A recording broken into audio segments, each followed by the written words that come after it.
Welcome back to GCTV as we get ready to look back at Stage 10 of the Global Champions League that took place in Monaco this weekend. And it is a storyline that certainly starts to shape up as we get closer and closer to the GC playoffs in Prague later on this year. Before we start to unpack and talk about remarkable comebacks and how the championship standings look and why some teams will be happy and very unhappy with how things played out in Monaco, let's welcome back Frederik de Backer from Monaco.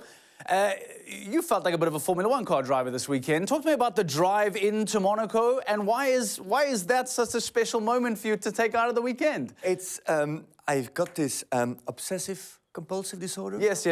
Me and many others. I like things to be well organized, and I can really get a kick out of perfection, like perfect riding. And there's a new tunnel when you drive into to Monaco. At least my driver took a tunnel that I'd never taken before. I've been coming there for 10 years with the tour.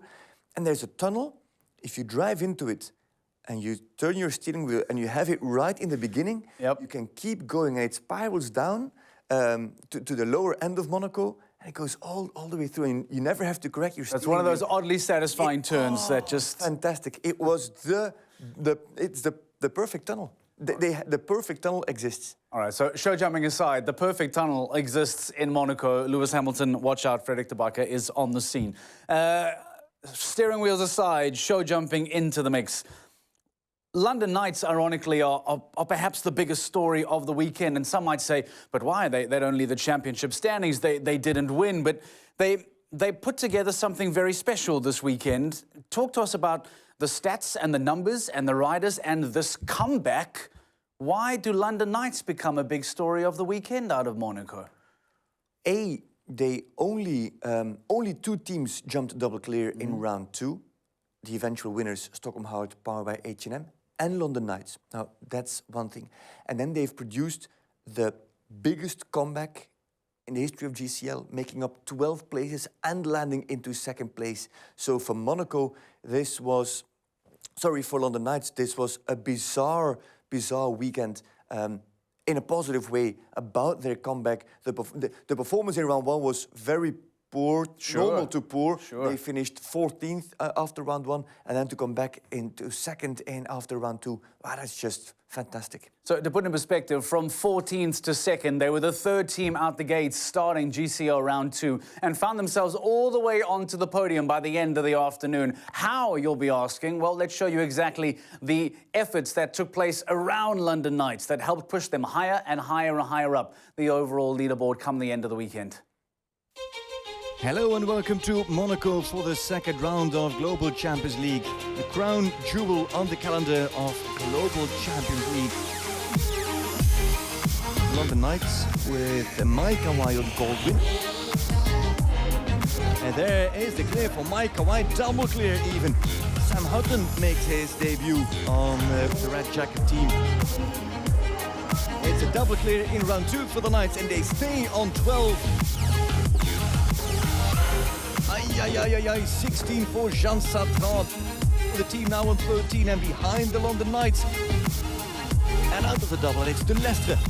There it goes, and now is the back rail gone, and that means that Hamburg Giants drop behind London Knights. The back rail that goes in the second one, and Valkenswaard United drop behind London Knights. Mike Kawai and Sam Hutton produced the team's season best results to second. So that just gives you a taste of the story here. Not only were London Knights sensational, taking the provisional lead at the halfway point of GCL round two, but it's what followed that perhaps made the comeback even more important. Frederik, just in that little edit alone, we see the amount of fences that fall. London Knights with a double clear, so much help around them. I mean, talk to us about how and why we got to this comeback. What went so wrong for everybody else around them? So you have to praise London Knights for jumping those double clears, but you only fight your way back if you produce a good result yourself and if the others fail. And that is what happened. If you look at the numbers, 10 teams came out of round two in a worse position than they were in after round one, which is bizarre. So there's teams that have lost 9 and 7 and 9 places over those two rounds of jumping, or after the second round of jumping, and that explains why Knights have gone up. But teams really have failed. because of combined performances, Yeah. but also because of a clear from one rider and then a high score of the second rider.